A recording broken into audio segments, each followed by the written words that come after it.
from this to this. Wow! May pa-up and down nga si Madam for today's video.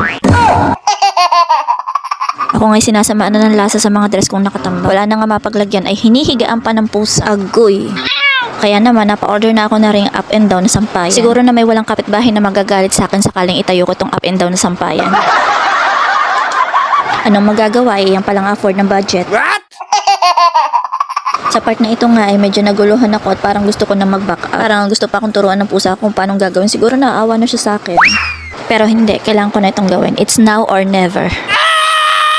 Eh paano kasi hindi to alam ng asawa ko? What? Bala ko kasi siyang isurprise kasi nga maglilinis ako ng kwarto. Sa larangan kasi ng aming hanap buhay, konting pis lamang ay ayos na, hindi ka na makapaglinis ng tuga. Kapag may mga bagay akong gustong gawin, eh madalas sa gabi ko na nagagawa. Madalas nga ay nakakatulugan ko na sa sobrang pagod, syempre bata at tindahan. Kahit pa sabihin tulong kami ni daddy, ay sa dami ng gawa na, edi syempre napapagod din naman kami. Pero parang mas napagod ako din eh.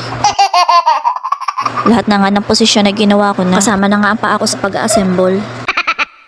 Ewan ko ba bakit sa ibabaw ko pilit pinipihit ng pinipihit yan. Samantalang ang nakalagay pala sa instruction ay sa ilalim. Sa ilalim dapat pihitin. Kaya pala ako hirap na hirap. Minsan talaga ay mahirap ipilit ang mga bagay-bagay lalo pat na sobrahan ka na sa kape. Anong oras na ba naman kasi yan? Alauna na ng madaling araw tapos nagpa-party-party pa rin ako. Wow! Pagkatapos ko nga, inilinis ko agad ang area na paglalagyan ko nito. Excited nga ako isa-isang isinabit ang aking mga dress. At doon ko lang napagtanto na ang dami ko palang damit. Eh bakit wala akong makitang isusuot kapag kami aalis? Ewan ko ba sakit na yata yun ng mga kababaihan. Tuwan-tuwa nga ako sa naging resulta dahil madali ko nang mahahanap ko ng isusuot ko. Isa na lang problema ko ngayon, ang panggala.